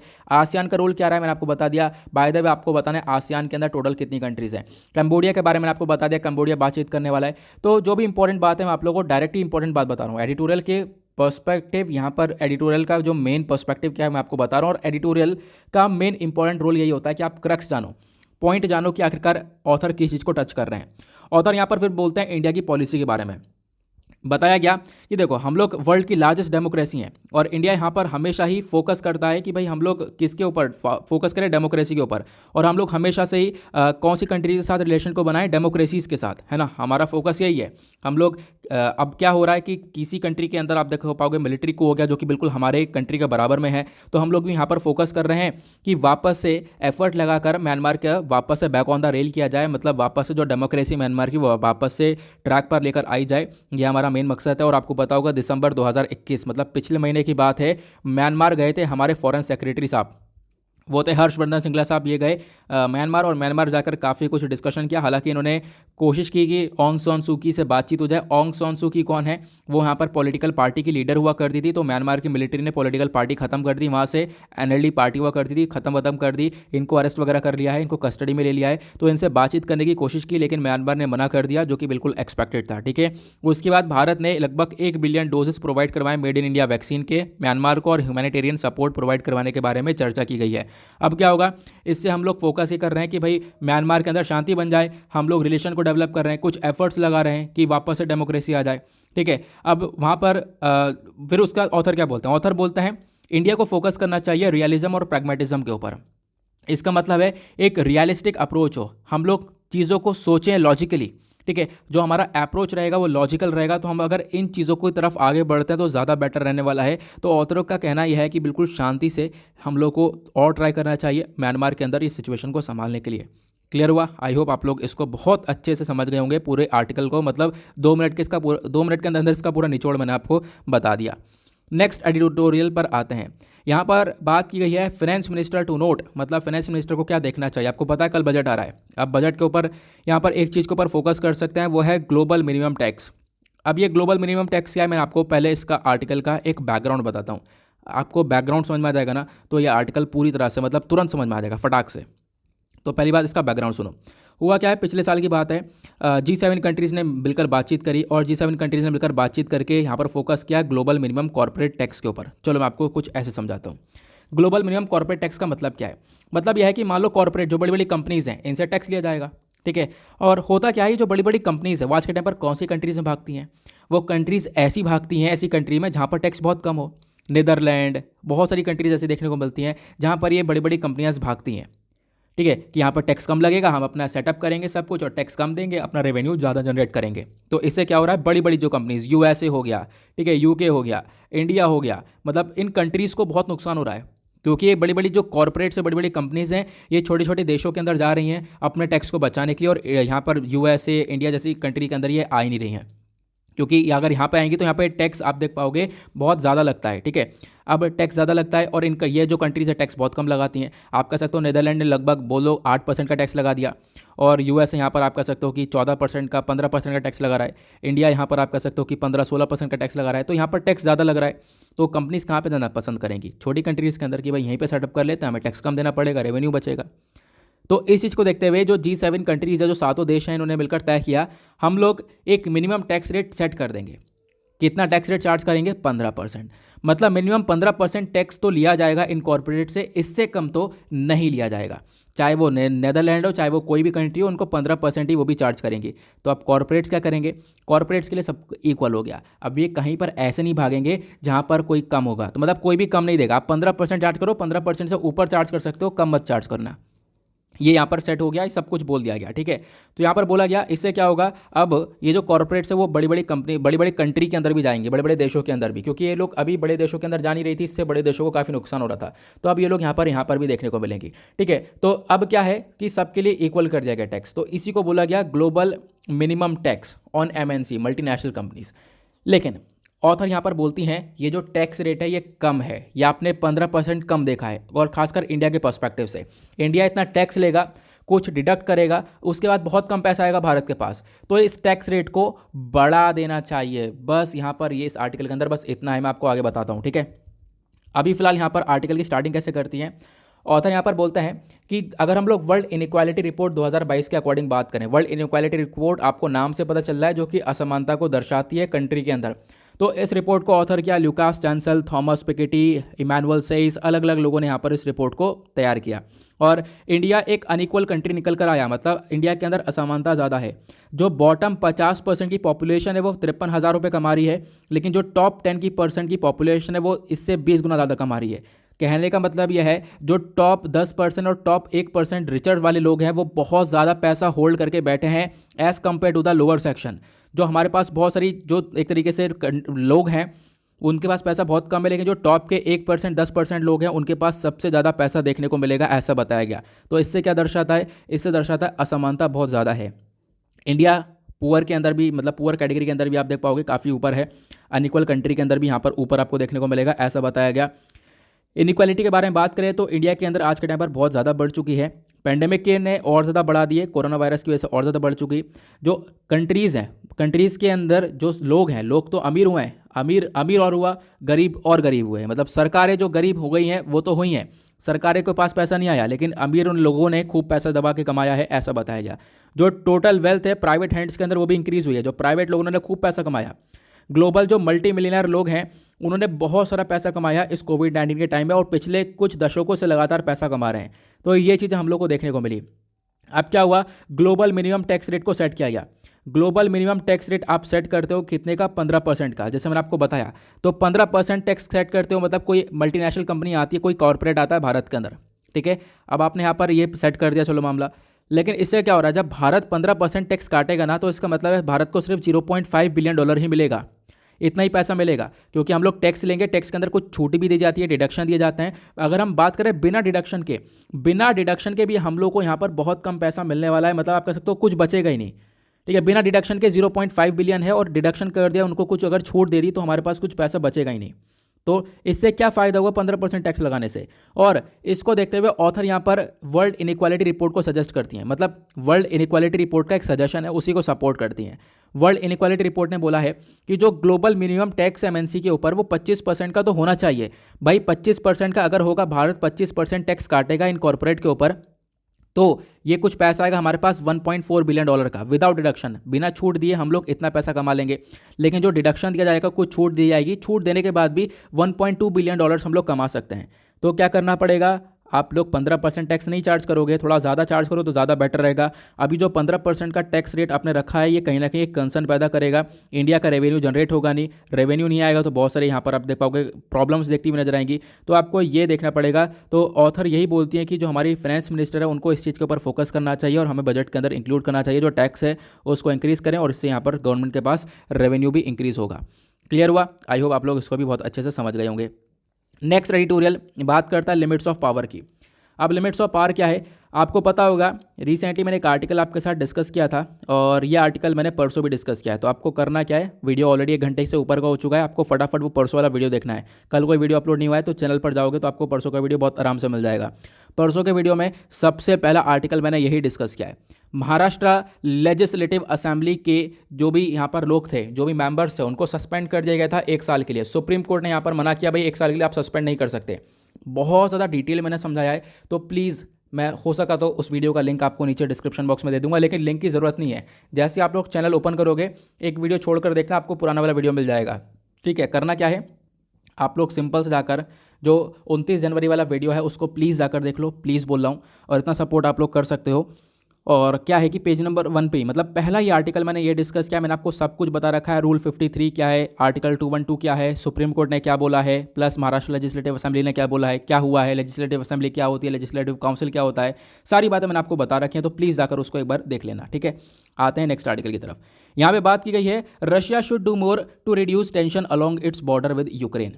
मतलब कि रशिया को और ही बहुत कुछ करना चाहिए ताकि जो टेंशन्स हैं वो हम लोग कम कर सके यूक्रेन के साथ। तो अगेन वही यार वापस से डिस्प्यूट के बारे में चर्चा की गई है, लेकिन मैंने आपसे बोला था कि अभी वर्ल्ड सेक्शन पर, जो वर्ल्ड पेपर पे हम लोग डिस्कस कर रहे थे, तो मैंने आपसे बोला था इसको मैं आपको बताऊंगा थोड़ा बहुत। तो रशिया आपको यहाँ पर देखने को मिलेगा, यूक्रेन यहाँ पर देखने को मिलेगा। इन दोनों कंट्रीज़ के बीच में ये विवाद बढ़ चुका है, आपको पता चल चुका है। यार मैं काफ़ी बार डिस्कस कर चुका हूँ, वैसे तो मन नहीं करा डिस्कस करने का, लेकिन फिर भी जैसे बता देता हूँ मैं आपको। तो हुआ क्या है, अभी फिलहाल रशिया के ऊपर बहुत सारे इल्ज़ाम लगाया जा रहा है कि रशिया ने बहुत सारे जो सोल्जर्स हैं अपने वो डिप्लॉय कर दिए हैं इस वाले बॉर्डर वाले एरिया में, और यूक्रेन को कब्जा लेगा, ठीक है। और ये वाला जो रीजन है इसको रशिया ऑलरेडी कब्जा चुका है, ये आपको पता होगा, है ना। ये आपने काफ़ी बार समझ लिया। अब हुआ क्या, अभी हमने देखा है कि रशिया ने एक तरीके से एक बातचीत करी है, और रशिया बेसिकली यहाँ पर बातचीत ही करता है कि हम लोग यूक्रेन क्राइसिस को सॉल्व करेंगे। ठीक है, रशिया कोई वॉर नहीं चाहता। अब रशिया वॉर नहीं चाहता, रशिया ने ऐसे बोला, तो इससे कहीं ना कहीं होप आगे बढ़ जाती है। तो ये हम लोग देख पा रहे हैं। फ्रेंच प्रेसिडेंट इमैनुअल मैक्रोन देखने को मिलेंगे, उन्होंने बातचीत करी है। मतलब हर एक कंट्री आज के टाइम पर बातचीत कर रही है। मैक्रोन बात कर रहे हैं, जर्मन चांसलर ओलाफ स्कॉलर्स बात कर रहे हैं। इन सब का बातचीत करने का मेन मकसद है कि हम लोग रशिया के लिए एक तरीके से रशिया और यूक्रेन के बीच में एक पीसफुल सोल्यूशन लेकर आएँ। जो ये कॉन्फ्लिक्ट है रशिया और यूक्रेन के बीच का, इसको हम लोग यहाँ पर सॉल्व करें, ये इनका मेन मकसद है। ठीक है, तो इसके बारे में ध्यान रखना। बाकी रशिया और यूक्रेन का मेन कॉन्फ्लिक्ट क्या है, तो मैं आप लोग को ऑलरेडी बता चुका हूँ। देखो, यूक्रेन पहले सोवियत यूनियन का पार्ट हुआ करता था, यूएसएसआर का टूटा जब यूएसएसआर 1991 में, तो उसके बाद यहाँ पर यूक्रेन एक कंट्री बनकर आया। कॉन्फ्लिक्ट के पावर बहुत सारे देखने को मिले। देखो, वेस्टर्न कंट्रीज अपना डेरा जमाना चाहती थी, मतलब जो अमेरिका, यूरोपियन यूनियन कंट्रीज़ हैं, वो सब अपना रूल यहाँ पर जमाना चाहती थी। लेकिन यहाँ पर इधर से रशिया चाहता था कि मेरा रूल रहे यूक्रेन के ऊपर। तो यहाँ पर इसी बीच में यहाँ पर टेंशंस काफ़ी इंक्रीज़ हो चुके। फिर उसके बाद रशिया, आप कह सकते हो, अब रशिया का इंटरेस्ट ब्लैक सी में काफ़ी ज़्यादा है। ब्लैक सी कहाँ पर, आपको बिल्कुल पास में ब्लैक सी भी देखने को मिल जाएगा नीचे। तो ब्लैक सी रशिया के लिए बहुत इंपॉर्टेंट है, इसी वजह से रशिया चाहता है यूक्रेन को कब्जाऊँ। लेकिन वेस्टर्न कंट्रीज़ यहाँ पर आप देख पाओगे, इनका मेन मकसद है कि हम लोग भी यहाँ पर रशिया यूक्रेन के ऊपर फोकस करें। और रशिया बार बार फोकस करता है कि जो ये कंट्रीज़ हैं, ये अपने आप को एक्सपेंड ना करें, क्योंकि ये जो कंट्रीज़ सब नाटो का पार्ट आपको देखने को मिलेंगी, नॉर्थ अटलांटिक ट्रीटी ऑर्गेनाइजेशन का। नाटो को यहाँ पर जो अमेरिका है वो लीड कर रहा है। ठीक है, अब नाटो को बढ़ाता हुआ जा रहा है, और यूक्रेन को नाटो का पार्ट बनने के लिए यहाँ पे आप कह सकते हो कि फोकस किया जा रहा है। यूक्रेन जो कह ही रहा है कि हम लोग को नाटो का पार्ट बना लो। ठीक है, तो आप कह सकते हो रशिया नहीं चाहता कि यूक्रेन भी नाटो का पार्ट बने, क्योंकि अगर यूक्रेन नाटो का पार्ट बन जाता है तो अमेरिका यहाँ तक पहुँच जाएगा, एग्जैक्टली रशिया के बॉर्डर तक, एग्जैक्टली आप ये कह सकते हो। तो इससे यहाँ पर रशिया अपनी तरफ से ये कह रहा है कि आप नाटो का एक्सपेंशन को बंद करो, नाटो को बढ़ाना बंद करो, और उसके बाद यहाँ पर हम लोग वॉर कम करेंगे। और ये बेसिकली अब सॉल्यूशन लेकर आया जाएगा, तो इसको लेकर चर्चा की जाइए। तो मैंने आपको बताया नाटो एक्सपेंशन के बारे में। तो यहाँ पर रशिया चाहता है कि इस नाटो एक्सपेंशन को कम से कम किया जाए। और मैंने आपको ये भी बता दिया, 2014 में यूक्रेन को क्रीमिया वाला जो रीजन है उसको एनेक्स कर लिया था, इन्वेड कर लिया था। ये आप लोग देख पा रहे होंगे, ये भी मैंने आप लोग को बता दिया है। तो यही सारी बातें यहाँ पर मेंशन की गई हैं। ठीक है, फिलहाल और ज़्यादा कुछ भी नहीं है। जो व्लादिमीर पुतिन है, इनको एक तरीके से बातचीत करनी चाहिए। ऑथर यहाँ पर यही बोलते हैं, बातचीत करनी चाहिए, और बातचीत करके यहाँ पर और ज़्यादा अच्छे से सॉल्यूशन लेकर आना चाहिए। और रशिया जो है वो बातचीत कर और ज़्यादा सॉल्यूशन लेकर आ सकता है, और यूक्रेन के साथ टेंशन को और ज़्यादा कम कर सकता है। क्लियर हुआ? नाउ अब एंड करते हैं वीडियो को, और उसके बाद यहाँ पर हम लोग अपने क्वेश्चन को देखेंगे। आपको पता होगा प्रीलिम्स का एक क्वेश्चन आप लोगों से पूछा गया था स्टार्टिंग में, जो इकोनॉमिक ग्रोथ है वो किसके साथ कपल्ड करेगी। तो यहाँ पर इसका आंसर है बी करेक्ट आंसर है इन्फ्लेशन। क्यों? क्योंकि जैसे जैसे यहाँ पर स्पेंडिंग इंक्रीज होगी, इकोनॉमिक ग्रोथ होगा, कंट्री की जब भी इकॉनमी ग्रो होगी तो लोगों के पास पैसा आएगा, लोग पैसा खर्चेंगे, डिमांड बढ़ेगी, इन्फ्लेशन बढ़ेगा, महंगाई बढ़ेगी। आपको मैंने बता रखा है इसके बारे में, है ना। तो यहाँ पर क्या है, इसका करेक्ट आंसर ऑप्शन भी यहाँ पर देखने को मिलेगा। तो इकोनॉमिक ग्रोथ कहीं ना कहीं इन्फ्लेशन से कपल्ड देखने को मिल जाता है। नाउ आई होप आप लोग को एक एक चीज़ अच्छे से क्लियर हो चुकी है। पूरा न्यूज़पेपर एनालिसिस मैंने आप लोग को समझा दिया है, पूरे न्यूज़पेपर का निचोड़ आपको दे दिया है। मिलते हैं आप लोगों से नेक्स्ट वीडियो में। आज के लिए bye bye, have a nice day, thank you and जय हिंद।